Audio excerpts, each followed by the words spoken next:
তো তোমাদের কালকে আমি বললাম যে মেয়ে পড়ে গেছে, পরশুদিন পড়া হয়ে গেছিলো। পড়ার এই যে টেবিলটা আছে দেখাচ্ছি,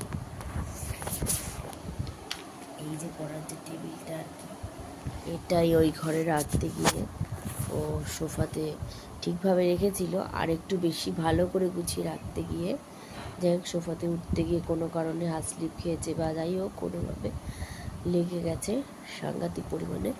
আমি ছবিটা অ্যাড করে দিয়েছি, তোমরা দেখে নাও।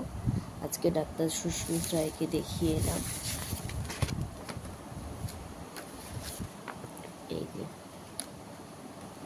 ডাক্তার সুস্মিত রায় অর্থোপেডিক ডাক্তার, খুবই ভালো, যারা দেখিয়েছো তারা জানো।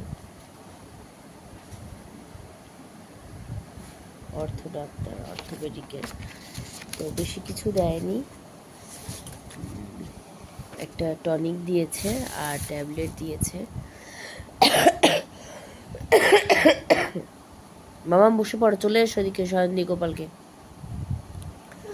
তো একটা টনিক দিয়েছে আর ট্যাবলেট দিয়েছে, দেখা যাক খাওয়ার পরে কেমন কি থাকে, না হলে আর একবার সেকেন্ড চেক আপটা করিয়ে আসবো।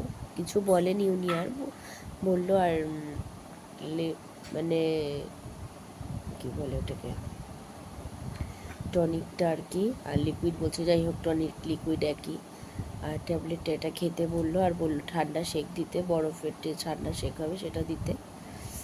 তো দিচ্ছি, দেখা যাক। হাতে পায়ে দুষ্টু চঞ্চল বাচ্চাদের বাড়ির লোকেদের সবসময় না একটা ত্রাস থাকে, এটা বলে আর কেউ বোঝাতে পারে না। সবাই বলে এত টেনশন করো কেন, এত ইয়ে করো কেন, কত অমুক কত সমুক, যে নিয়ে থাকে সেই শুধু বোঝে। তো কী বলবো, আমি ওষুধ খাচ্ছি, জানি না আমার চোখ মুখ একটু শুকিয়েছে কিনা, বুঝতে পারছি না। দিনে 5টা করে ওষুধ, সকালে 2টো, খালি পেটে 1 ঘন্টার গ্যাপে, একটা মনে করো 6টার সময় খেতে হবে, একটা 7টার সময়, এরকম 1 ঘন্টার গ্যাপে 2টো খালি পেটের ওষুধ।